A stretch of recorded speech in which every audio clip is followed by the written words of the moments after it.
History doesn't repeat itself, but it sometimes rhymes. Today, the Orange didn't just rhyme history, but Syracuse men's lacrosse rewrote it with a statement 14-9 win over the number 5 Notre Dame Fighting Irish. The second top 5 win of the Gary Gait era, and now the biggest winning streak of the Gary Gait era up to 6. My analysts are excited to break down what could possibly be a big win for the Orange going forward. Orange Press Pass starts right now.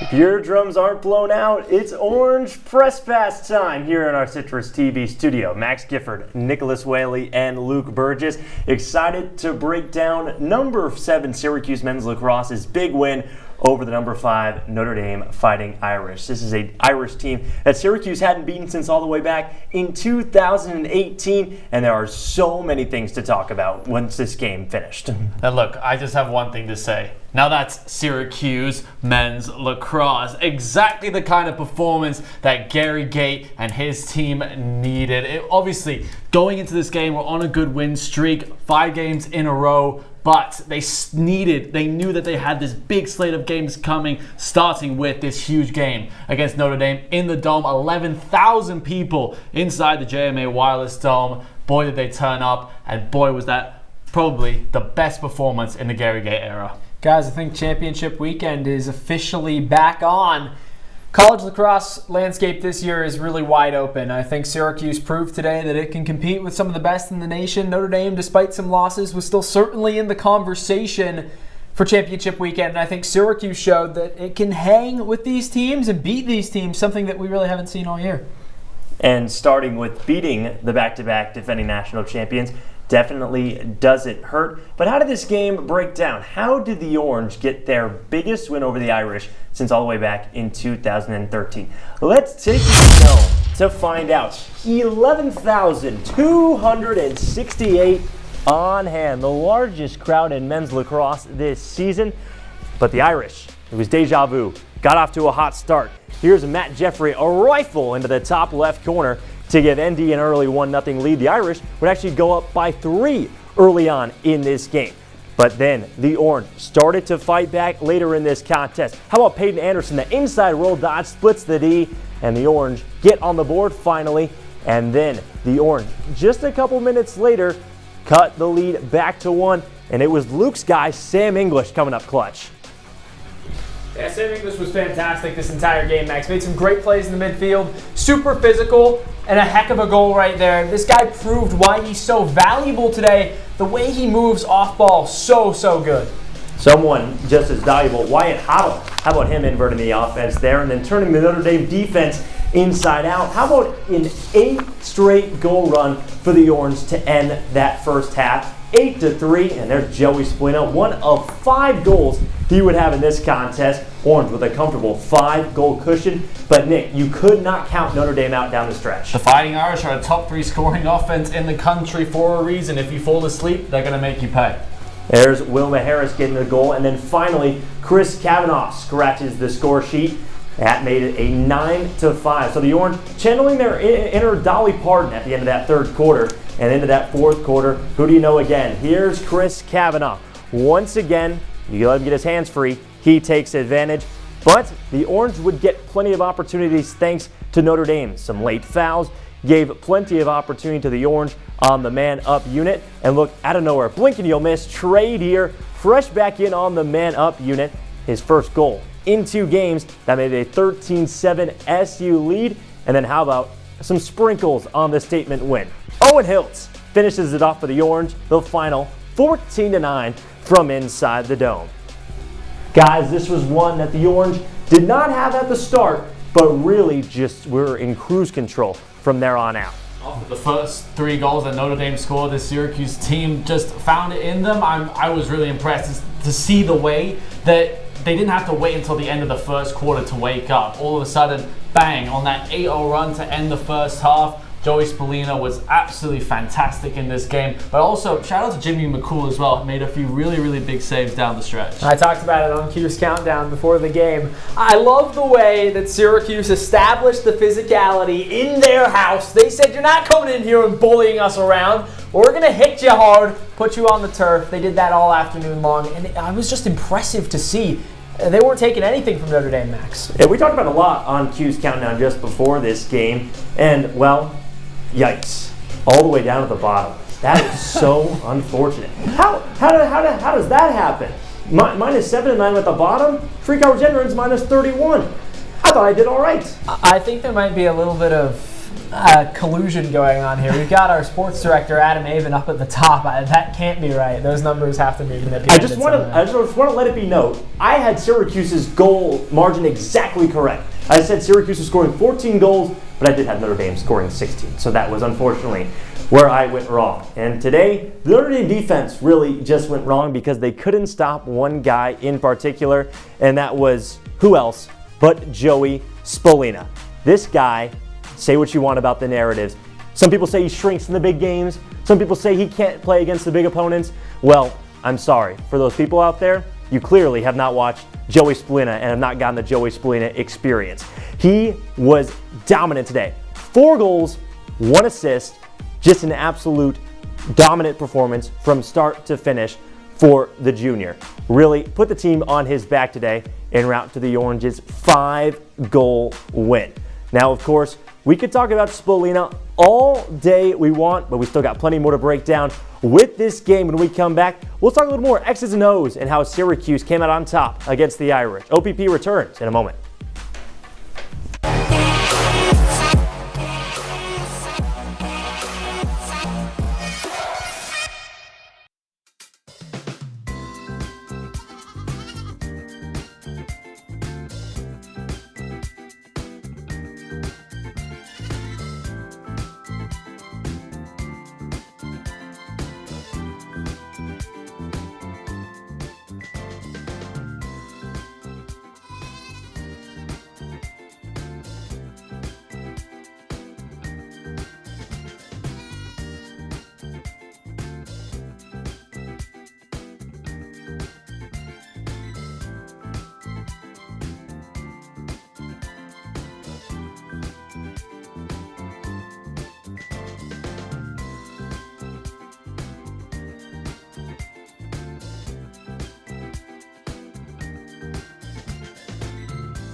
The top 10 tilt in the Dome lived up to the hype for sure. Back on Orange Press Pass, Max Gifford, Nicholas Waley, and Luke Burgess after number 7 Syracuse men's lacrosse comes out victorious against number 5 Notre Dame, 14-9 the final. But we have to bring on another member of our team. We got to bring in Dan Shalam, who was down in the Dome today to see the Orange's first win against Notre Dame since all the way back in 2018. Dan, got to start here. Syracuse, after that 11-minute mark in the first, went on a streak of 9 straight goals before Notre Dame got one. What was the moment where momentum really changed tides?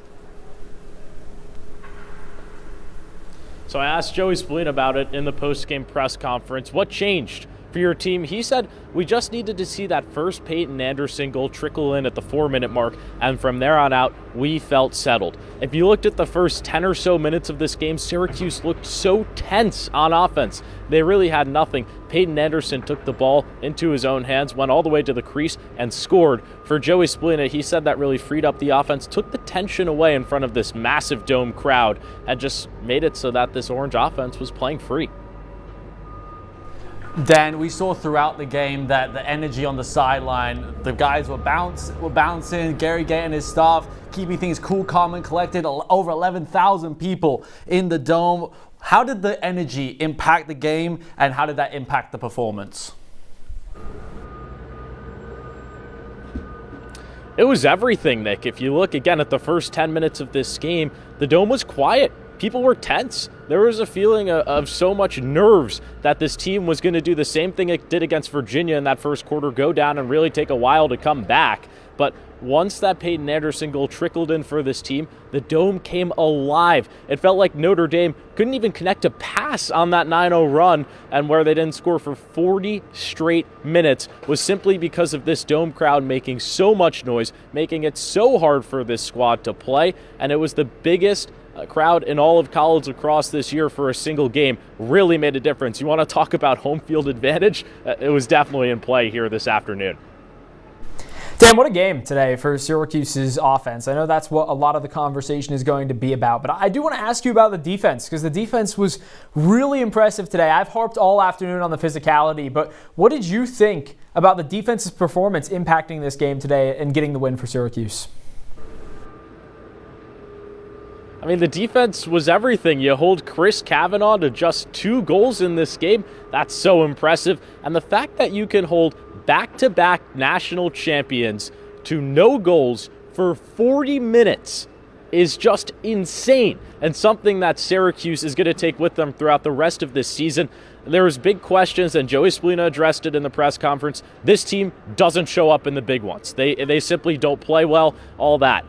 He said, we don't care about the outside noise. We just showed it here on the field today. And man, oh man, to hold the back-to-back defending champs to nothing for 40 minutes is such a massive accomplishment. And it's just big creds to both Jimmy McCool in the cage and also to this entire defense. Riley Figueres, Billy Dwan were great all day long. And it just shows you that the Syracuse defense with the loud Dome crowd behind them can do anything.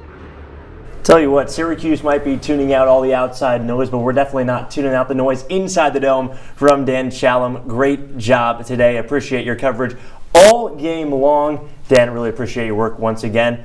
But back to the game at hand, because Dan was really harping on that stretch of almost 40 minutes where they were scoreless. But even back to that first quarter, you knew Notre Dame was dominant in first quarters. They had outscored opponents by over 20 goals in first quarters, but the second quarter, that's when everything started to click. I mean, the slow starts have been an issue for the Syracuse team over the past month or so, and arguably the whole season. We talked about it on Q's Countdown as well. It didn't take Syracuse until the first quarter to figure out what adjustments needed to be made. They made them in the middle of the first half, and bang, they were off to the races. I think it was so impressive, like we were saying, that they kept this team scoreless for 40 minutes, over 2.5 quarters of action. I think the offense turned up in a big way. We talked about how good Joey Spallina was, but I think the attack as a whole was thoroughly impressive today. Like Sam English was brilliant. Michael Leo as well, really, really solid today. I think overall just great Syracuse performance. A lot of the times when you come away with a 1-2 goal win like last week against Virginia, you have the conversation, does it really feel that good? It's a win, but does it really mean the same thing? Today, Syracuse just imposed its will, and it's about that second quarter. You see the differentiation in numbers right there. But SU was playing the way they wanted to play. That's not something you can say, I think maybe outside of a couple minutes in the Hopkins game, really all year. I mean, that's huge. It does so much for your confidence when the game plan works the way you intend it to work. Especially at this point in the season, only got 3 regular season games to go. Right. Getting hot at the right time. Number 1 team on the horizon, too. Absolutely. Well, it was funny enough, I was saying after the game, Syracuse actually celebrated more when they beat Virginia on the road than they were celebrating at home today against beating a top 5 team. I think part of that is just pretty much executing their game plan to a T. It looked comfortable, right? There was no issues with the way that things went throughout the game. Syracuse was just comfortable from minute 1. They did exactly what they wanted to do. And part of that game plan to be comfortable is really just getting the volume of shots up, something that Syracuse really struggled to do last time out against Virginia. The Cavaliers had 20 shots in the first 4 minutes against the Orange. But this go-around, they held the Irish to just 12 first-half shots and had over that total in each of the first 2 quarters. I think in particular, the first half, in terms, all of a sudden, when the momentum did shift in such a big way, the shot disparity was very apparent. It was every single possession, Syracuse was getting a good opportunity on net, and I think that also has a lot to do with winning a lot of those face-offs. It was a really important part of it, but Syracuse, like you mentioned, Luke, they came to play, and they were playing exactly to a T their game plan. They wanted to move the ball quickly. I mean, in the first 5 minutes of the game, we were watching, and you got worried. You were like, oh, they can't score goals like this. They can't be duking 4 defenders. They made the adjustment. All of a sudden, it seemed like coming from X, the ball movement was really, really nice, and they were getting really good, clean shots at net. Yeah, the volume obviously helps because you have so many chances. You're bound to hit the net sometimes, but I think just a great job of exploiting the weaknesses of this Notre Dame defense, something that we haven't really seen them do so far this year because a lot of times you're in scramble mode, so you kind of just have to score any way that you can. And you referenced what I said about that Peyton Anderson goal, the first goal of the game where he kind of made his way from X, juked around a couple guys, a little bit of zigzagging in front of the crease, a diving shot. That's just not sustainable, but you saw that change as the offense got more comfortable, and I think it's a testament to what Dan said a little bit earlier about Joey Spallina, talking about the team kind of getting that weight lifted off its shoulders when they saw Anderson score. And even with that weight lifted off their shoulders, it was definitely apparent that Notre Dame's defensive unit was not as comfortable as they could have been. I think the offense for Notre Dame actually was still pretty on point with what I expected. Yeah. The only issue was they didn't have the ball for a majority. Especially in that second quarter. They did not have a ball for a majority of that entire game. I mean, we probably didn't say Chris Kavanaugh's name until what? Maybe the start of the second half? Right. I mean, they won, I think, 9-3 faceoffs in the first half. Like, the fact that they had the ball for such a majority of that time is so important. And the way that they were able to build on that momentum was just so impressive to see. I think John Mullen had a little bit of a rough game against UVA, and he responded in a big way. They won 16-9 faceoffs on the day. Led in ground balls. I think clears as well were also an important factor for Syracuse, able to be good in transition and locking down Notre Dame. Yeah, I hate to keep coming back to it, but I love the physicality that Mullen played with today. I mean, he did not let anything get away. When Notre Dame had possession, he was harping on them and doing it in ways I think he's figured out throughout the course of the season as a first-year starter how to get possession back without fouling guys because he was physical in a little bit more of a careless way at the beginning of the year. Now you're starting to see him use his stick correctly, make some nice trail checks, and of course those wings, Riley Figueres, he's going to swoop in, scoop up those ground balls 90% of the time because of how good he is. And not only bouncing back after a tough loss against Virginia last week, or a tough loss at the face-off X, I should say. Yeah. Still a win for Syracuse, and even a game last year where the narrative was Syracuse couldn't win the face-off battle, so therefore they couldn't beat Notre Dame. Possession wins you lacrosse games, plain and simple. We've reached another break here on Orange Press Pass. My analysts and I still have plenty more to break down. We'll also take a look around the hill and around the nation on the other side.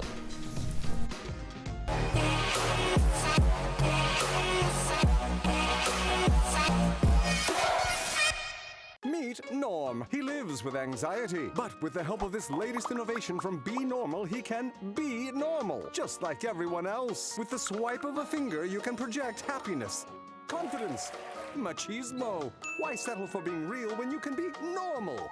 The Normal Maker. New from Be Normal. This item doesn't really work because there's no such thing as normal. We're all different. What we like, how our brains work. In fact, 1 in 5 of us live with mental illness. Don't filter who you are. Start by talking to someone you trust. And remember, there is no... They call me Maxie, but I prefer tripod. I was your above-average 4-legged homie, and then wham, bam, minivan. Some people pity me. Now that's lame. I still run, fetch, and swim. And the ladies love me. I'm the ultimate wingman. Just don't ask me to high five.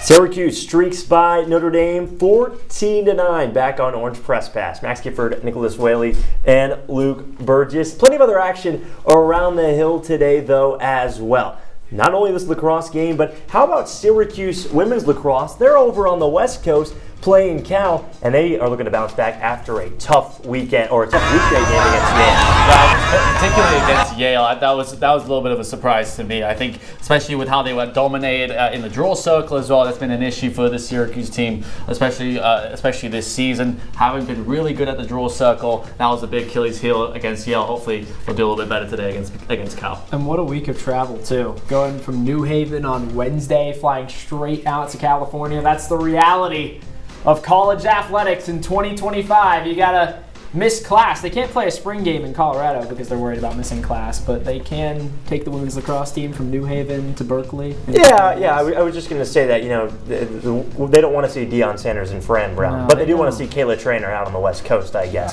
That's the nature of college sports, I guess. But in the men's lacrosse world, plenty of top-ranked action today. Not too many surprises, though, when you look at all of these scores. I think a little bit that sticks out to me, Syracuse's next opponent, Cornell, number 1 team in the country, has been absolutely stellar all year. Brown keeping it a little bit close to them, but the Ivy has been so strong all year. Maybe can't look into that too much because it's going to be such an interesting game next week. Got my eyes locked on that Virginia-North Carolina second half after this. Got to see how Virginia bounces back in the second half. If they can keep it close, if they go 2 straight weeks keeping it close in the ACC, obviously Lars Tiffany's squad not where they want to be, but those are confidence-building games when you're keeping it close against top 10 teams. I, for one, was very impressed with Virginia against Syracuse last weekend.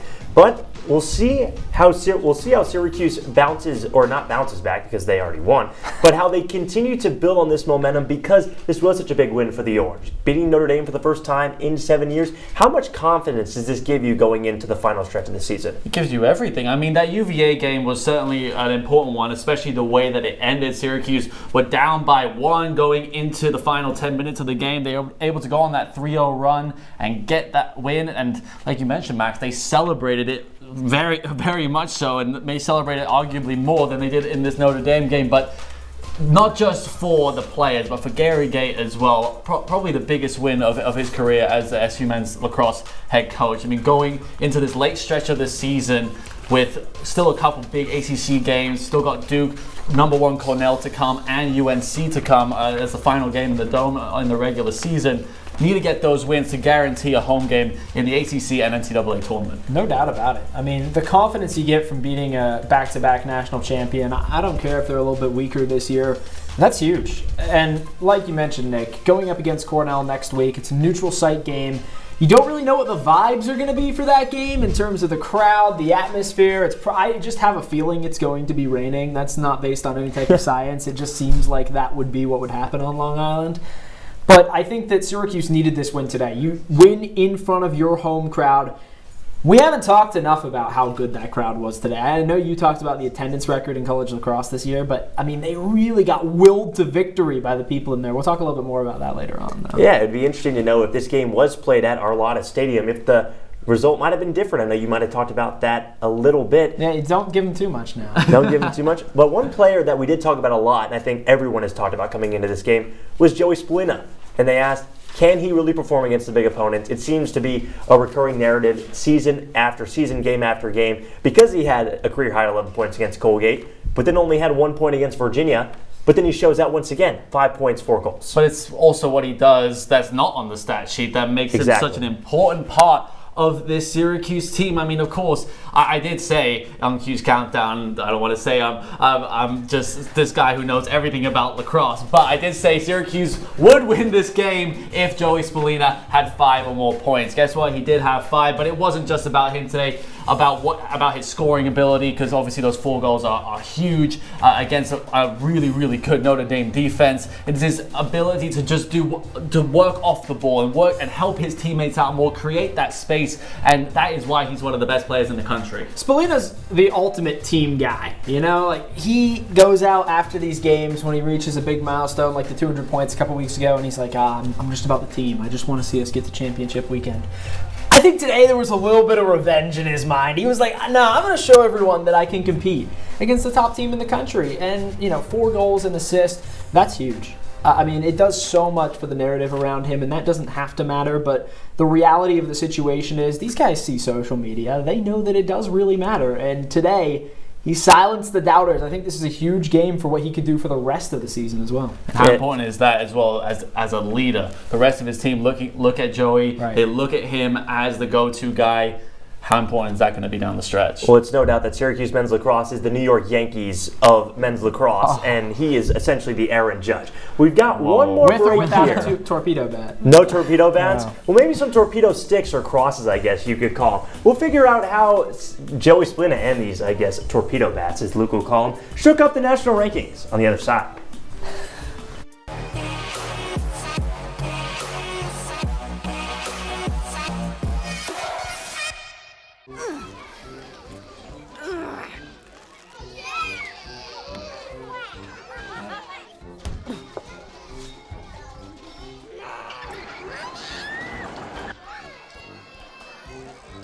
if you love them enough to crawl into a play place to get them to come down,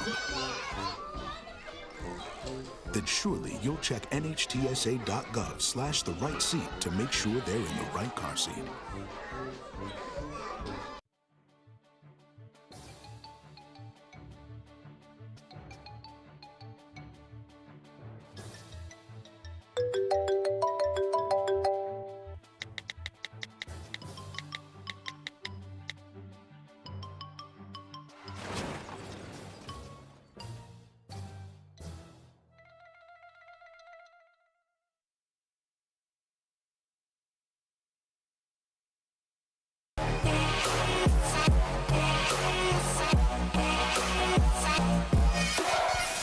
Closing up shop on Orange Press Pass. Max Gifford, Nicholas Waley, and Luke Burgess after Syracuse gets another top 5 victory this year over Notre Dame, 14-9, the final from inside the Dome. And we mentioned pregame how much this could shake up that bracketology that we talked about before the game. Syracuse came in as the number 9 seed. We're going to have a road game, but this win for sure gives them back a home game, but potentially propels them up a ton. Notre Dame was number 3. Yeah, I mean, it's massive. And when you look at what's going to happen in the next month or so, with still a bunch of really important games to go, we have it highlighted Syracuse's next three opponents to end the season. Number 1 Cornell, number 8 North Carolina, number 12 Duke. Big games, but you already have a win against number 5 Notre Dame, so that means that it's going to be very important when it comes to committee selection time. I don't want to look too far ahead, but the first question that kind of comes to my mind is, if Syracuse loses next weekend to Cornell, how much does that then affect you? Because Cornell's pretty good, 7-1 right now.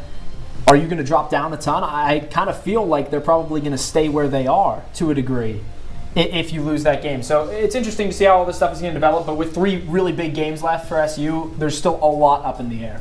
Well, it's very easy to look to the future for Syracuse, but we need to stay in the present, because whether Syracuse is 1, 2, 8, 9, it does not matter. We only have 2 people that matter right now, and that's my analysts, because it's time for them to sound off.